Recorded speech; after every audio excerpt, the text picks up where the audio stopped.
A continuación, disfunciones sexuales.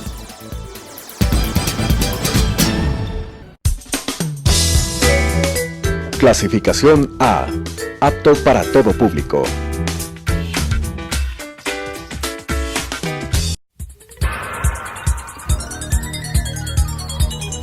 Las opiniones vertidas en este espacio por la producción y dirección del programa son de exclusiva responsabilidad de sus autores y de quienes intervienen en ellos.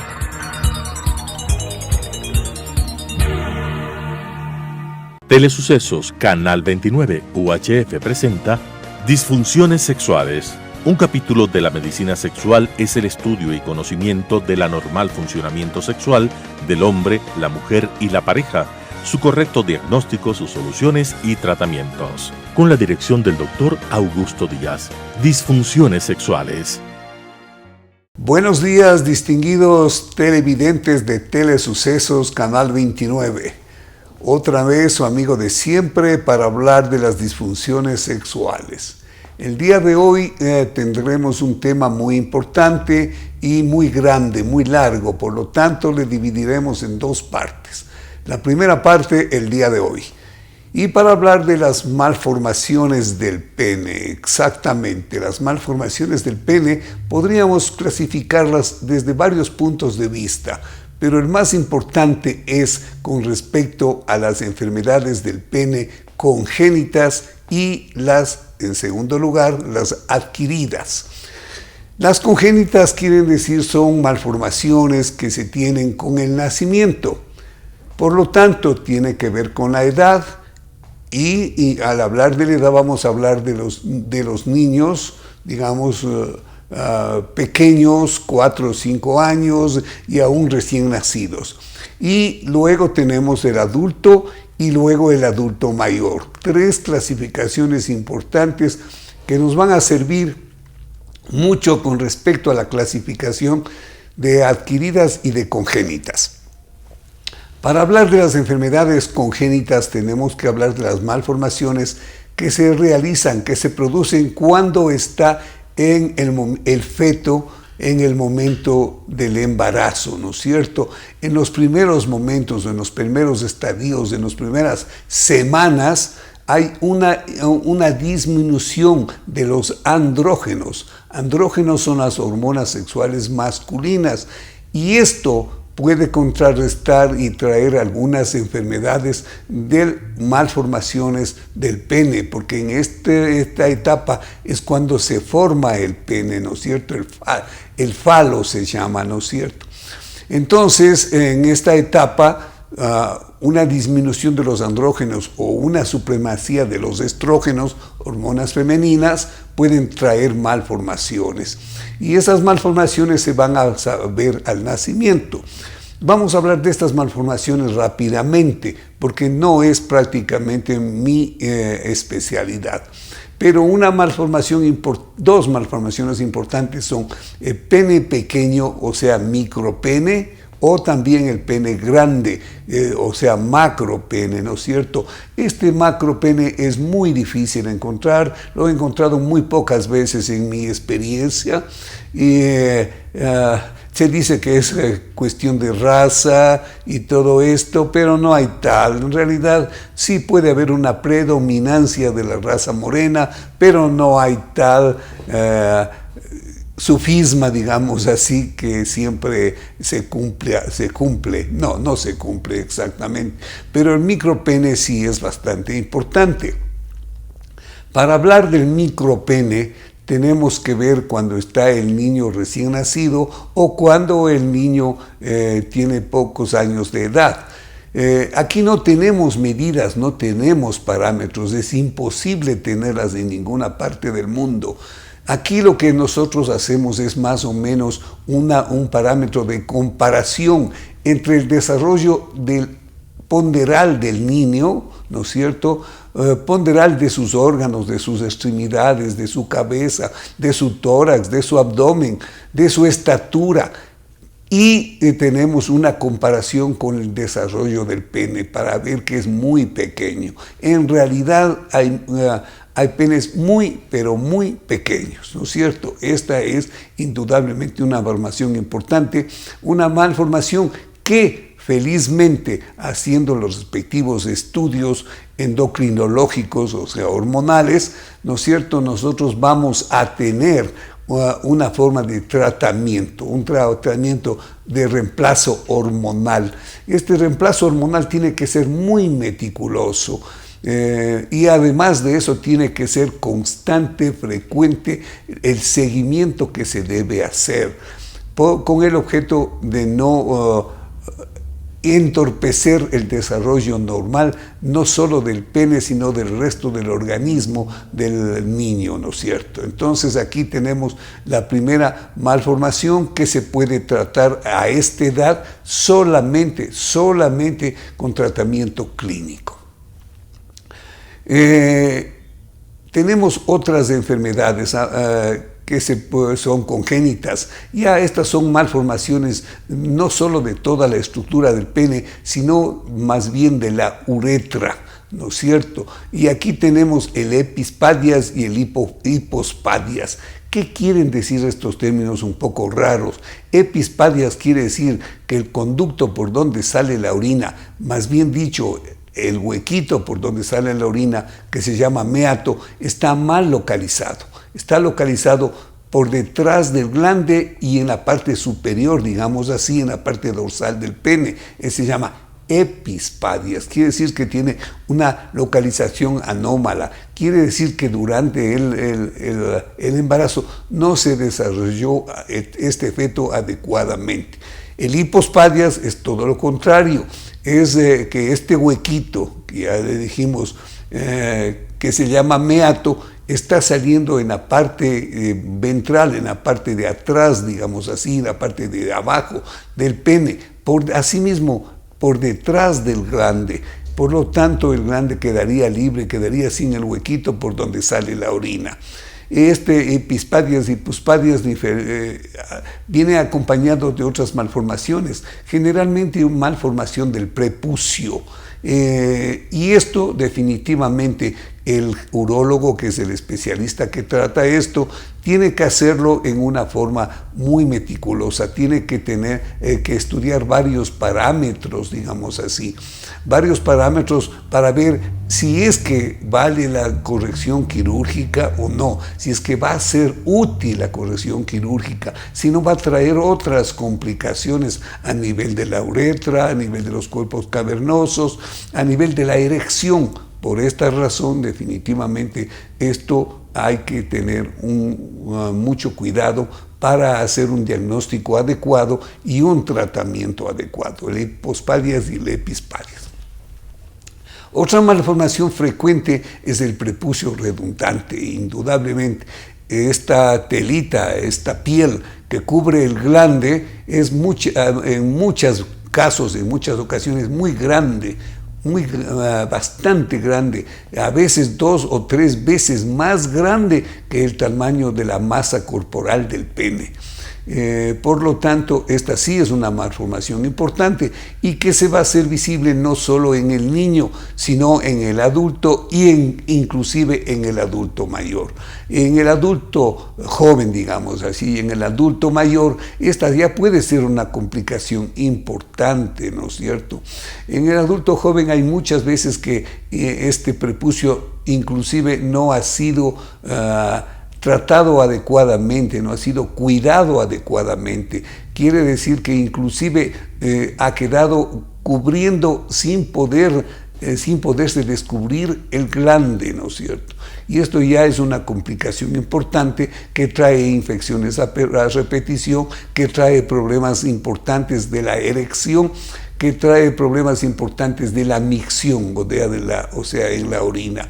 Se queda retenida la orina, hay infecciones a nivel del glande, el glande y el resto del cuerpo se unen y esta unión se llama el surco balano prepucial, hay infecciones importantes y hay complicaciones. Esta es una malformación indudablemente congénita.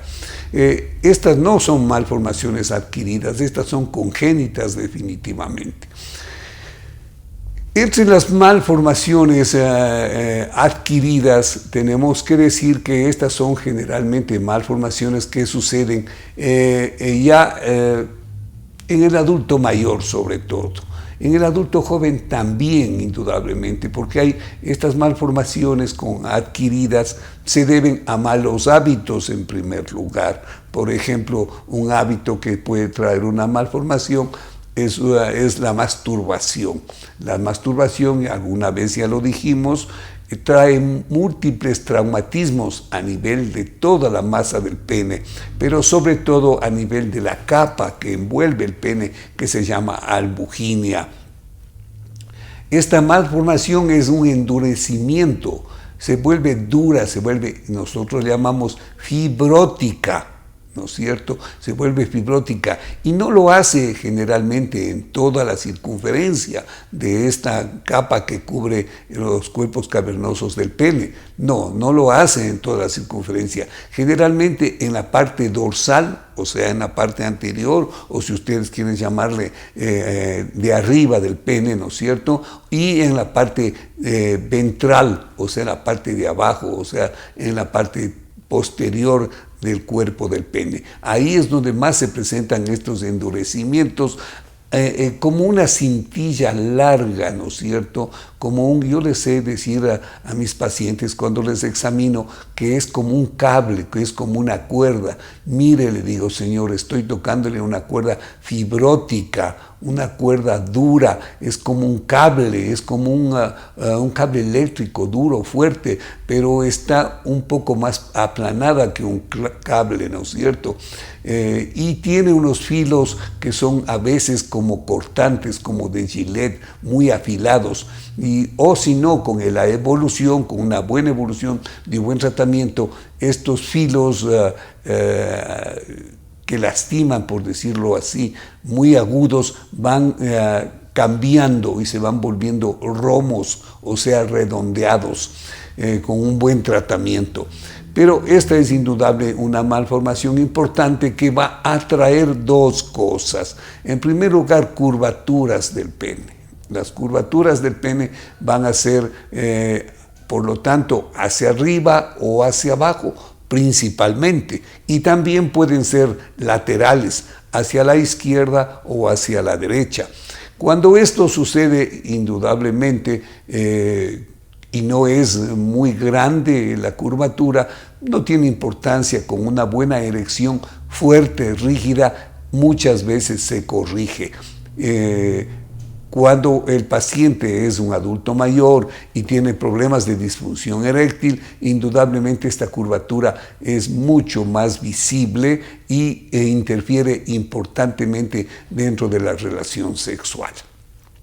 Pero estas curvaturas se deben, ya acabé de decir, a problemas a nivel de la albuginia, o sea, de la capa que cubre los cuerpos cavernosos. Volvemos a repetir, creo que la cuarta vez. Y pueden hacerse a la derecha, a la izquierda, adelante o atrás. Cuando toman las caras anterior o la cara posterior, sobre todo la cara anterior, esta malformación, este endurecimiento puede hacer una placa. Puede ser una placa dura, grande, que trae una curvatura muy, pero muy grave, muy importante, por encima de los 90 grados, es decir, una torcedura total que no se puede fácilmente enderezar con la erección. Al contrario, la erección se vuelve difícil, se vuelve dolorosa, se vuelve molestosa, e indudablemente la relación sexual va a ser casi imposible. Esta enfermedad ya no es una curvatura, por decirlo así, una curvatura normal. Disculpen el término, no son normales las curvaturas, y por lo tanto esta no sería una curvatura normal tampoco. Y esto es lo que se llama la enfermedad de Peyronie. Este nombre se debe a un francés, un científico francés que la estudió frecuentemente, ¿no? Y la estudió muy bien, a eso se debe su nombre. Se dice que esta enfermedad de Peyronie está asociada con otra enfermedad que se llama Dupuytren. Esta enfermedad de Dupuytren se presenta en las palmas de las manos de los adultos mayores, inclusive en las mujeres, ¿no? ¿Qué pasa en las palmas de las manos? Que se vuelven, que existen, que se hacen unas, ¿cómo diríamos? A ver, unas tiras duras en la palma de la mano, unas tiras duras, dolorosas, que contraen la palma de la mano, que no dejan extender. Esa se llama enfermedad de Dupuytren y se dice que esta enfermedad de Dupuytren está asociada con el Peyronie. Bien, yo no he encontrado esta asociación grandemente, alguna vez sí he visto. Por lo tanto, se decía que el tratamiento es para la enfermedad de Dupuytren útil para la enfermedad de Peyronie. Tampoco es así tan cierto, ¿no? Porque la enfermedad de Peyronie tiene múltiples tratamientos que ya los diremos a su debido tiempo. Volviendo a las curvaturas, que entre paréntesis, ya digo, entre comillas, podríamos decirles normales, estas también tienen un tratamiento, múltiples tratamientos, ¿no es cierto? Vamos a hablar primero de la sintomatología que presentan estas curvaturas. Estas curvaturas, en primer lugar, causan deformidad del pene. Esta deformidad se ve en erección. Generalmente en flacidez no se alcanza a ver, pero cuando son importantes, el pene está siempre curvado, tiende a estar hacia el lado del problema, hacia el lado que tiene el ángulo, la curvatura, y se puede ver inclusive en flacidez. Pero cuando se ve en erección, indudablemente con la erección, un síntoma es indudablemente el primero con el que se queja el paciente, pero muchas veces no se dan cuenta y uno tiene que preguntarles, el especialista tiene que estar alerta, atento para poder preguntar adecuadamente sobre los síntomas. Y entonces el paciente cree que la curvatura a la izquierda, normal, no hay ningún problema, a la derecha tampoco, para arriba. Tal vez me preocupa un poco más porque está un poco más difícil la penetración, pero el segundo síntoma, por lo tanto, sería el dolor. Al comienzo, indudablemente, el dolor es muy escaso, muy pequeño, de sensación de escozor o sensación de hormigueo, y un dolor que no es explicable, que no es muy claro, ¿no es cierto? Esto es el segundo síntoma. El tercer síntoma, indudablemente, es ver definitivamente que la curvatura se va agrandando más y más, se va agravando más y más. E indudablemente la penetración se vuelve más difícil y molestosa para el paciente y para la pareja. Cuando esto sucede, indudablemente hay otros síntomas. El otro síntoma es endurecimiento en algún sitio de su pene, del pene del paciente, y no, indudablemente no solo en un solo sitio localizado, sino a veces en varios sitios, como pequeños nódulos, ¿no es cierto? Como pequeños nódulos que puede el paciente tocarse y dice: doctor, aquí tengo una masita, dice, una masita que me ha salido. Y entonces en realidad no es una placa, ¿no es cierto? Y esto puede tener un tratamiento clínico. El tratamiento clínico, indudablemente, son a veces compresas calientes, ¿no es cierto?, para disolver, para mejorar la circulación de esta placa. Son inyecciones que se lo colocan en esa zona, sobre todo de corticosteroides, o sea, de cortisona, para mejorar esto. Algo que es importante y que yo creo que es el mejor tratamiento para mejorar esto es el tratamiento con una enzima fibrinolítica. ¿Qué quiere decir esto? Fibrinolítica quiere decir que destruye la fibrosis, la fibrina que existe en la placa, ¿no es cierto? O que insiste en esta induración. Por eso se llama una enzima fibrinolítica que va a destruir. Inyecciones de esta enzima en los bordes y en la masa de la placa mejora. Sí, en realidad este es el mejor tratamiento, por decirlo así, conservador que existe, porque ya después tenemos ya los tratamientos, definitivamente tratamientos quirúrgicos. Pero antes de eso, en el diagnóstico, tenemos que decir que a más de lo que nos cuenta el paciente, viene el examen físico. Y en el examen físico nosotros podemos mirar primero que ha perdido el tamaño del pene. Ese es algo importante que también el paciente nos dice, mire, no sé qué ha pasado, pero mi pene se ha cortado, se ha vuelto más chiquito.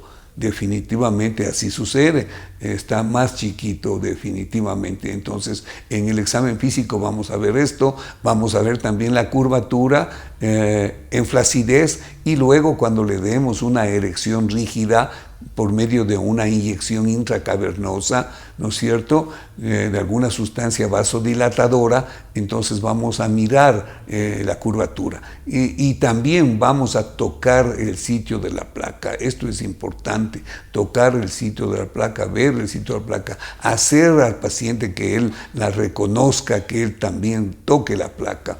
Y este es el diagnóstico clínico cuando el paciente está examinado.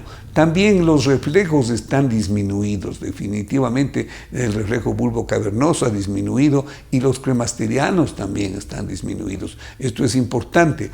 Y también la estimulación del glande también se ha disminuido, ¿no es cierto? Esto es importante para saber que hay una curvatura, entre paréntesis, que como dijimos, normal. Ahora, una vez que tenemos esto, también podemos hacer una cavernosografía, o sea, una toma del pene cuando se ha inyectado una sustancia de contraste, una toma radiológica, o sea, unas radiografías, ¿no es cierto? Y también y principalmente al comienzo, un eco del pene. Este eco nos va a mostrar las zonas donde hay un endurecimiento, pero no es tan clara, tan visible como es la cavernosografía. La cavernosometría no nos sirve mucho aquí, ya hemos dicho que es para medir los flujos más bien del pene. Este es para medir la estructura del pene, la anatomía del pene. Y ahí vamos a ver, y este es un método de diagnóstico. Cuando tenemos todos estos métodos de diagnóstico que a veces no son indispensables, entonces vamos a ir al tratamiento, que ya lo dijimos, la parte clínica, qué es lo que se puede hacer. Hay que evitar definitivamente, algo que es importante, son las relaciones sexuales violentas, dolorosas, qué sé yo, posiblemente maravillosas, ¿no? Porque van a producir gran placer, pero indudablemente no solo placer, sino dolor y malformación. Por eso hay que evitar las relaciones sexuales violentas. Pero cuando dijimos esto, también definitivamente está prohibido, por decirlo así, la masturbación. Y ya dijimos por qué, volvemos a recalcar, porque va a poder producir microtraumas, pequeños traumas. Este movimiento violento de la masturbación trae pequeños microtraumas, microlesiones, digamos así, en la albuginia del cuerpo de los cuerpos cavernosos. Y estos microtraumas van a producir lesiones duras, microlesiones, pero que son múltiples y que se asocian una a otra y que por lo tanto hacen una placa, hacen una zona endurecida, una zona fibrótica endurecida. Ahora, indudablemente, el tratamiento quirúrgico abordaremos en la próxima vez. Hasta ahora hemos llegado al tratamiento clínico de las curvaturas. El tratamiento quirúrgico de las curvaturas, que nosotros llamamos más o menos normales, ¿no es cierto?, es sencillo, pero lo hizo asimismo un gran médico inglés, y que tiene su nombre. En la próxima vez vamos a hablar de esto y de la enfermedad de Peyronie, también su tratamiento quirúrgico. Muchas gracias, que tengan una linda semana, un lindo fin de semana más bien dicho, y nos estaremos viendo en 8 días si Dios lo permite.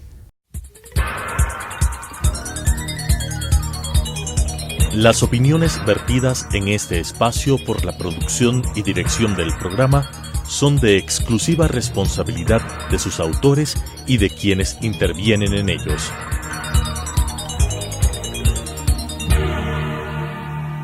Telesucesos Canal 29 UHF presentó Disfunciones sexuales. Un capítulo de la medicina sexual es el estudio y conocimiento del anormal funcionamiento sexual del hombre, la mujer y la pareja, su correcto diagnóstico, sus soluciones y tratamientos. Con la dirección del Dr. Augusto Díaz. Disfunciones sexuales.